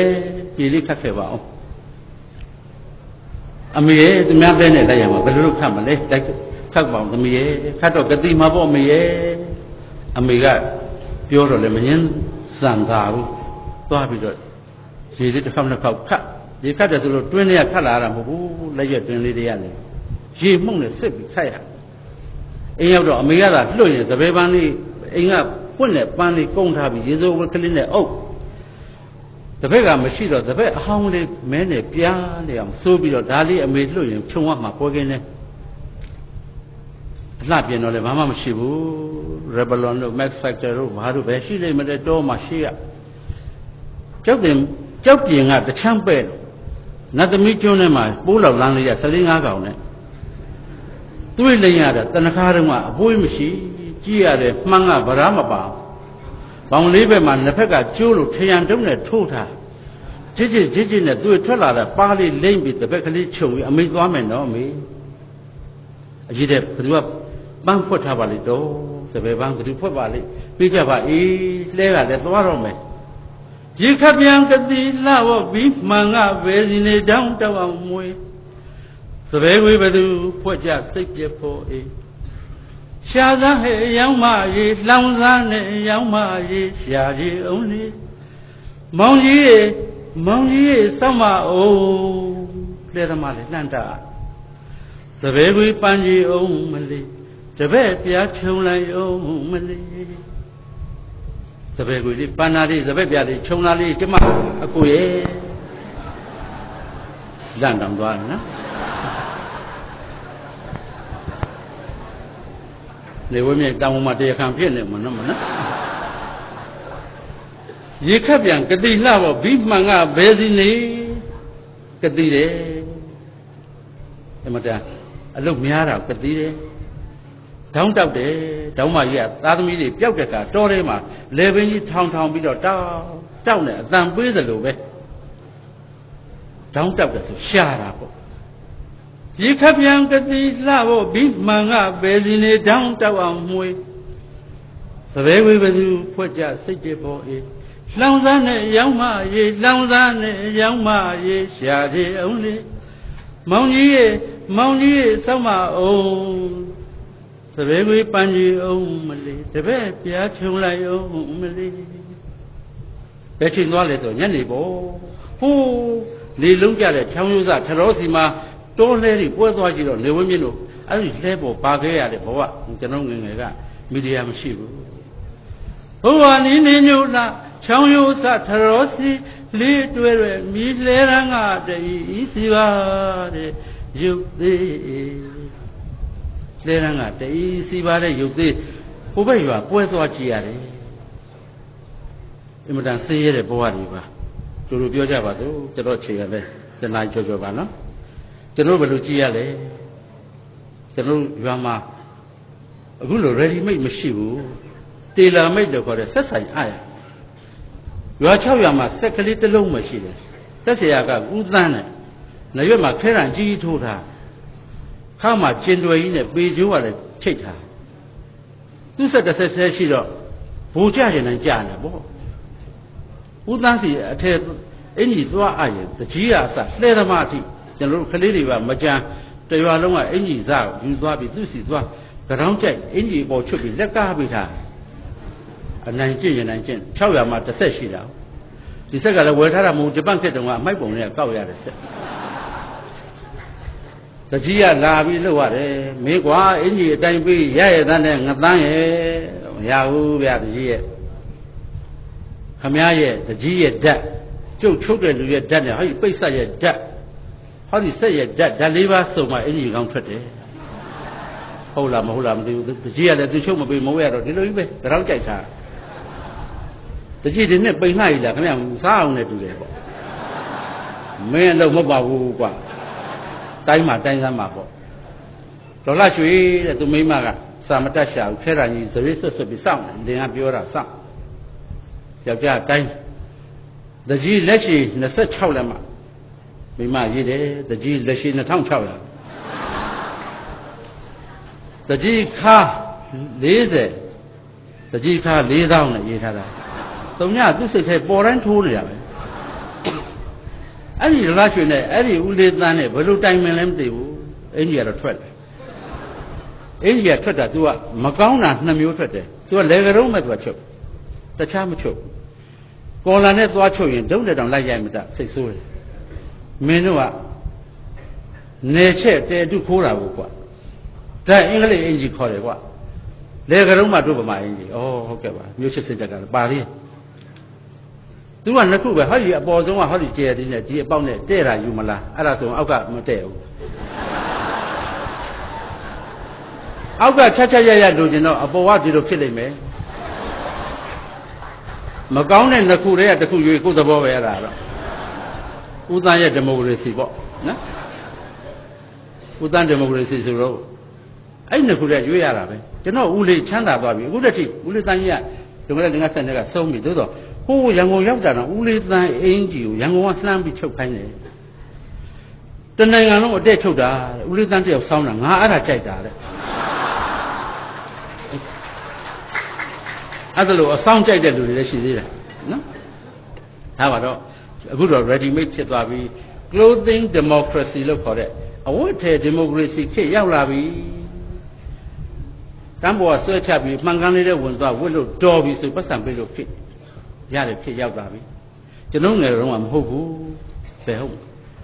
သပင်ညက်တယ်အခုကလေးတွေကပန့်လို့ဘာတို့ညာတို့ဘယ်ပုံတို့ညာပုံတို့ကျွန်တော်တို့တုန်းကဘိုးတိုင်းကျော်တဲ့ဝဝကြီးအခုနတရောထိုးတဲ့ဦးလေးကျင်ကကျွန်တော်တို့ကြောင်းတရောထိုးပြီးတာနဲ့ဒီဆိုင်လာတာလာပြီးအဲ့တော့လက်ဖိတ်တစ်ခွက်တိုက်ရင်တရောထိုးတာပဲဘိုးတိုင်းကျော်ကသပင်ညက်ခင်မောင်ရင်သချင်းသိကြိုက်တာသူကစိုးနေရင်ကျွန်တော်တို့လာညက်တဲ့သူကနေရောအမေကကောင်းလေးဘိုးတိုင်းစီပတ်စံသွားညက်ပတ်စံလေးတမညက်ပြီးသွားသပင်ညက်ချီသူလည်းတစ်ဆိုင်ပဲရှိပတ်စံတမကျွန်တော်တို့ကဘောင်းမူလေးတဲ့လေဘိုးတိုင်းအမေကသပင်ညက်ခိုင်းလို့လာပေးတမနှစ်သက်တချမ်းထိုးထားပြီးထိုင်ခိုင်းတာနှစ်သက်တချမ်းထိုးထားတော့ထားပြန်လို့လည်းမရ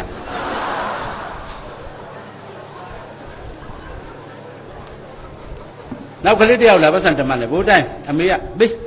တချမ်းထိုးထားတဲ့တချမ်းထိုးကရောက်20လောက်ရှိတယ်မညက်သေးဘူးမညက်သေးဘူးပထမဆုံးဘယ်မအေးကလာရန်တွေ့တယ်လဲအဲ့ကြောင့်မှတညက်ဦးလေးတင်ကတရောနဲ့သူကအဆိုနဲ့ခလေးတွေအများကြီးပဲရင်းတနွယ်နွယ်စင်းတလေလေကံကြီးရဝဲမောင်မဲဆုံးကျင်းဖောင်းတဲ့ကေမျိုးလို့ထူရတယ်ခင်မောင်ရင်တချင်းတွေကုန်းဆူတာပဲအမေရလိုက်လာပြီဟဲ့ခမင်းစားချင်းတောင်ကြော်နေပြီကိုတိုင်းရောဘယ်လိုလုပ်တာတော့ဟာနင်းသားပဲဟာလို့ဟုတ်ပါလာအဲ့ဒီကြတော့မှနေရခေါင်ခေါင်ပူးနေပြီအဲ့ကြတော့မှကျွန်တော်တို့ကသင်္ငုတ်တူပေါ်ထိုင်ရစုံလဲကလည်းထိုင်မရှိဘူးသင်္ငုတ်တူပေါ်ထိုင်ရတာလူလဲကလည်းထိုင်ပေါ့လူကလှည့်ပေးရခလေးက15ရက်လောက်ရှိသေးကျွန်တော်ခေါင်းကိုဟောလို့ကင်လိုက်ပြီးတော့အကုန်ထိုးချပဲရှစ်တလည်းမှနောက်ပြောင်ပဲကောင်းလေးရာဟုတောင်လှည့်ဟာခလေးရာဟုတောင်ပဲသိပါမလားမော့ကြည့်တော့ဒုံရာဟုတောင်တော့မသိဘူးလားဟာသပင်ညက်တောင်ကျွန်တော်တို့အနိုင်ကျင့်ခံရတာကောင်းလေးစနေတောင်လှည့်ဟာစနေတောင်မသိဘူးလားမင်းမိဘများမသိဘူးလားဆိုမေးပါခိုင်းရိုက်မိဘများလည်းသုံးမကြတဲ့ဘက်ကိုရောက်ထိုးထဲတယ်ပဲပြီးလဲပြီးရောအဲ့ဒီမှာတင်လုံးသားကြီးမှာပြန်တဲ့တင်လုံးသားကိုသေဘပြားကြီးဟာကျလည်းကြက်လိုက်ဘိုးတန်ကြက်လိုက်ပြီဗျအာကြက်လို့သေးမင်းတို့ပေမှာဆိုလို့လောက်ထားတာပိဿကလည်းစစ်မြေပင်ကကောက်လာတဲ့အတိုင်းမှာသူ့လူလူနဲ့ဒီကနေချစ်အဲ့ဒီနှစ်ချစ်တဲ့တဲ့ရက်လေသူတွေဖြာကြအဲ့ဒီကကြတော့မှပေါင်နာမုံနဲ့သိပ်ပြီးကောင်းလေးမေးအိမ်ပြန်ဒီတိုင်းပြန်ပန်းတစ်ဖက်ညှက်ပြီးပြန်ကျွန်တော်တို့မှအဲ့လိုကျွန်တော်ရင်လားမဟုတ်ဘူးတကြီးတဲ့အဲ့လိုပဲလဲသမားလို့တရွာလုံးဒီကအရစ်နှစ်ရစ်နဲ့ကုန်းဆောင်သားတိုင်းဒုတက်ကြကြီးပဲဝင်းပြူနဲ့ဘောလုံးကံမဲ့ကုန်းဆောင်နဲ့ဘောလုံးကံလို့ဘောလုံးကွင်းနဲ့သူများရွာသွားကံလို့ရိုက်ခါပြီဆိုရင်ကုန်းဆောင်သားရိုက်กว่าဆိုရင်လက်သေးဖြာတာပဲအရင်နှစ်ရက်ပါတဲ့ကောင်ရိုက်ဆိုမလွယ်ဘူးကုန်းဆောင်သားပဲကျွန်တော်တို့အဲ့လိုကြည့်ရပါတယ်ကျွန်တော်ဒီကုန်းလည်းချုပ်ပါမယ်ကျွန်တော်ပြီးခင်ချုပ်လှဲ့ပါနော်ကျွန်တော်တို့ဟာဖြင့်ကျွန်တော်ငယ်ငယ်နဲ့အခုနဲ့မတူတော့ပါဘူးနော်ညအများကြီးလည်းပြောခြင်းဟောခြင်းပါတယ်အခုချေဦးမျိုးလည်းအားရပါရဟောပါလေဦးမယ်အခုကတော့ပြောင်းသွားပြီ third generation နဲ့ handset ကိုလက်မနဲ့နှိပ်ကြတယ်အတွက်ဒီနေ့လူငယ်တွေကိုလက်မမျိုးဆက်လို့ခေါ်နေကြပြီကလေးတွေကဒီနေ့အများကြီးတိုးတက်ပြောင်းလဲသွားပြီကျွန်တော်သမီးလေးကျွန်တော်ပြန်သင်ပေး reverse mentoring လို့ခေါ်ပြောင်းပြန်သင်ရတယ်ပြောင်းပြန်သင်ကြသမီးစီက CD player video player ကိုသမီးရဲ့ဒီဇကာကြည့်ကြတယ်လို့ထောက်ပြရတော့မှာသမီးကထည့်ပေးမှကျွန်တော်တို့ကြည့်တယ်ဘယ်ခလုံးမှကျွန်တော်တို့မသိတဲ့ဘဝတွေရောက်သွားပြီအများကြီးပြောင်းလဲသွားပြီကျွန်တော်ငယ်ငယ်ရတယ်မတူတော့ဘူးကျွန်တော်တို့နဲ့သမီးတို့နဲ့အများကြီးကွာဟသွားကြဟောတော့ကြပြားလေးဟောလို့ကိုင်ပါပါရဲ့ဟောဒီခလုတ်ကလေးရမုတ်ကနှိမ့်လိုက်ရင်အန်စောလေးထွက်လာတယ်မယ်အန်စောလေးရဲ့အသာလေးထက်ပြီးဟောဒီခလုတ်နှိမ့်တော့ပြန်ပိတ်သွားလိမ့်မယ်။အိုးကြည့်တာပဲခလုတ်လက်သမီးရဲ့ဒီခလုတ်နှစ်တန်းကျောင်းသူကကျွန်တော်50ကျော်သင်ရပြီ။ reverse mentoring သူတို့ electronic နဲ့ပိုက်ပြီးမွေးလာတဲ့အတွက် electronic ကိုသူတို့ကျွမ်းကျင်နေတယ်ကျွန်တော်တို့မသိတော့ဘူး။ The older you are, the less you know. ခင်ဗျားတို့အသက်ကြီးလာလေးသိတာနဲလာလေးပဲ။ဟုတ်တယ် electronic ပစ္စည်းတွေကနေ့စဉ်နဲ့အမျှအသစ်တွေထွက်လာတာကျွန်တော်မသိတော့ဘူးဟောသမီးကလို့ပိတ်ဟောလို့ထွက်လာလိမ့်မယ်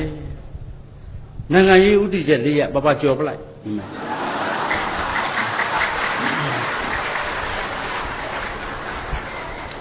ခလေးဆိုတော့တန်ဖိုးမသိတော့ကြော်သမီးကသင်သေးတာ3ခုကြော်ရတယ်ပပတဲ့မအေးဒါလို့စမ်းမအောင်ငါသမီးရဲ့နိုင်ငံရေးဥတီချက်ကိုကြော်တဲ့သူနာပြုဆရာမကိုကြော်ရုပ်ကစိုးကိုလည်းကြော်ရတယ်အေးဟုတ်ပြီ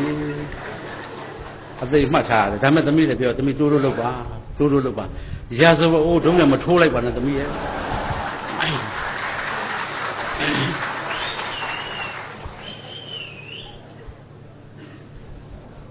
ကျွန်တော်အမေဆိုတာတဲ့ခင်ခင်ထူးအမေပေါ့လူကြီးပြီတဲ့88နှစ်ရှိရှာပြီအိမ်မှာကျွန်တော်က CD player နဲ့တရားနာခိုင်းပြီးတော့မြို့ထဲကိုကျွန်တော်တို့ကစွန့်ကြွေးတစ်ခုသွားကြတယ်တရားကတနားရီလောက်ကြာမယ်ဆိုတော့ကျွန်တော်တို့ကနိုင်ဝက်လောက်ကြာမယ်ပြန်လာကြမယ်ကားငှားပြီးသွားကြဒါပေမဲ့စွန့်ကြွေးမှာမိတ်ဆွေတွေနဲ့တွေ့တော့ကြာနေ့လယ်လောက်မှပြန်ရောက်တော့အမေကတရားနာတော့တပည့်ကြီးနဲ့ဟဲ့အမေတရားကနာတော့လားအမေရဲ့ဟာညီကိုတော့တရားမချလို့ပြီဟာဘယ်လိုဖြစ်လို့တော့အမေရဲ့ဒီခလုံးလေးနှိမ့်လိုက်ရပ်သွားမှာဟုတ်လားငါတင်တော့တရားကတူးနေပါလေဆုံးသွားရင်အစပြန်လဲရင်မပိတ်တတ်တော့အမေကအစဆုံးနားထောင်ငါတင်တော့ဒီကိုတော့တရားလဲနေပြီနဲ့တူတယ်လို့မသိတော့ဘူးအခုနကျွန်တော်ပြောတဲ့ဥချေသမီးလုပ်တဲ့လူကချွေးမကဝီဒီယိုယုံထောင်းဥချေကတက်ကြည့်ပြီပစ္စနဲ့သွားပြီးကိုရင်ကြီးဝစ်ပြီးထွက်လာပြီအဖေအင်္ဂလိပ်ကပြမှာမဟုတ်ကတွေပါလို့ရှိရင်အဖေဟောဒီခလုတ်အမြန်ခလုတ်ဟောတာအဖေနှိမ့်လိုက်ရင်မဟုတ်ကတွေမြန်ကြော်သွားလိမ့်မယ်ပြီးတော့မှဟောတာပြန်နှိမ့်လိုက်သူကသူငကိုတိုက်ပြန်ပြလိုက်ဘယ်ဟာတော့ဟာငါသမီးငါမလုပ်တတ်ပါဘူးဟာကျွန်မလည်းနေလို့မရဘူးလေနေလို့မကောင်းဘူးအဖေရဲ့ချွေးမကထွက်သွားဥချေကကြည့်နေရတာဒါကြီးကြိုင်ရမုတ်ကြီးကြိုင်မဟုတ်ကလာတော့ခလုတ်ဆန်းမသိတော့ဘာမှကြံရမရတော့အနာရေတနုပစိုးနဲ့ထအောင်တီဗီထအောင်ထားတော့လူငယ်တွေကအော်တာပေါ့ဟာဘိုးချေဘလို့တော့ခမရဖွင့်စမ်းပါလိုက်မမိုက်သေးပါဘူးနုံဟေးဟာလင်းခွဟာဘာကြီးခမရအချောင်းကြည့်နေခမရကျွတ်တော့ကြပစိုးနဲ့နေအောင်မင်းတို့ကြည့်လို့မသိတော့လို့ပေါ့နေအောင်ခဏလေးဟာဖြစ်တဲ့ခက်ကအဲ့လိုဖြစ်သွားပြီနော်မသိတော့ဘူး electronic ကိုမသိတော့ဘူးကျွန်တော်လည်းမသိတော့ပါဘူးခလေးလေးဆရာသိရတဲ့ခက်ကိုရောက်ပါပြီဟုတ်ပါပြီသို့တော်လည်းပဲကျွန်တော်တို့ဟာဘာပဲစောက်ဘာပဲစ instant coffee လေးတစ်ခွက်တောက်ချင်တော့လည်းဖောက်ပြီးဒီလိုနဲ့တောက်လိုက်ရုံပါပဲ instant culture အသက်ယဉ်ကျေးမှုဖြစ်လာပါပြီနှုံးမုံလေးရဲ့ coffee မုံလေးရဲ့တရားကလေးရဲ့၃မျိုးပေါင်းထား3 in 1 coffee လေးမနေ့ကကျွန်တော်တောက်လို့ရပြီမသိခင်တော့3ခွက်တစ်ခွက်တင်ကြိုတောက်နော်ကျွန်တော်ငယ်တော့ဓာန်အိုးတဲ့အမေက coffee မုံထက်ရင်းနှွေးထက်လို့စီထက်တော့ချိုးတော့အဖေကချိုးတာမကြိုက်ဘူးဆိုတော့ရင်းနှွေးထက်တော့ပေါ့သွားတော့ coffee မုံထက်နဲ့ဓာန်အိုးလေစလုံးလောက်ရောက်လာအဖေကိုတစ်ခွက်လောက်ပေးပြီး19ခွက်လောက်ကိုအင်းကြီးချင်းဝေရနော်အခုတော့ ready made အကုန်လုံး instant ဓာန်ပေါက်စားခြင်းလည်း instant ခောက်ဆွဲစားကြတော့လေ instant အကုန် instant ဖြစ်လာတဲ့ခါမှာကျွန်တော်တို့သားသမီးတွေကျွန်တော်ဒီကုန်းထုတ်ပါမယ်အသင့်ရင်ကျေးမှုတွေမှာကြည်ရင်နဲ့အကုန်လုံးအသင့်ရတော့ ready solution အသင့်အဖြေကလည်းရှိတယ်ကဏ္ဍတွက်ဆက်ကိုနှိပ်လိုက်တာနဲ့အဖြေကျလာတယ်ကွန်ပျူတာကခလုတ်ကိုနှိပ်လိုက်တာနဲ့ raw ဆိုကျလာတယ်အင်တာနက်ကလည်းအဖြေတွေရနေပြီမင်းတို့တွေးမလားသေမလားဆိုရင်ဟာကျွန်တော်တို့သေပါမယ်ခင်ဗျမတွေးကြတော့ဘူးခေတ်ကဖြစ်နေပါတယ်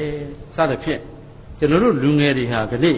အဲ့ဒါလိုခေတ်ကိုအစ်စ်တော့ယဉ်ကျေးမှုတွေတကားလာခောက်တဲ့ခေတ်နဲ့ကြုံနေရတဲ့အခါမှာကျွန်တော်တို့ကအမျိုးသားဇာတိဥပဒေလက္ခဏာလို့ပြောနေခြင်းဒီနောက်များကြမလားဒါကြောင့်မိရင်ဖရင်များနဲ့တကွဒုတိယမိခင်ဖခင်များဖြစ်သောဆရာဆရာမများအပါဝင်သံဃာတော်ရှင်သူများမြို့မိမြို့ဖများကလေးတွေရဲ့အနာဂတ်ကိုချစ်မြတ်နိုးကြသောတောင်ငူသူတောင်ငူသားများကကလေးတွေစာကြည့်တိုက်ကိုရောက်အောင်အမျိုးဘာသာသာသနာကိုချစ်တတ်အောင်တိုင်းပြည်နဲ့လူမျိုးကိုချစ်တတ်အောင်ကျွန်တော်တို့ရဲ့စာပေကျွန်တော်တို့ရဲ့ဂီတကဗျာအမှုပညာတွေအစင်တန်းမြင့်နေဆိုတဲ့စိတ်မျိုးရင်ထဲရောက်အောင်အားလုံးကဝမ်းကြဝန်းကြကြိုးပမ်းကြမှကျွန်တော်တို့ကလေးတွေဟာမြန်မာဇာတိဥပဒေလက္ခဏာဖြစ်သော national identity ကိုဆက်လက်ရရှိမှာဖြစ်ပါတယ်ဒီတာဝန်ကျွန်တော်တို့မှာလည်းရှိပါတယ်ဒါကြောင့်ကျွန်တော်တို့သားသမီးများနှလုံးသားနူးညံ့အောင်နှလုံးသားလိမ္မာအောင်ကျွန်တော်တို့အားလုံးကဝမ်းကြဝန်းကြပါစို့စန္ဒပြုနေကုန်းချုပ်ပါတယ်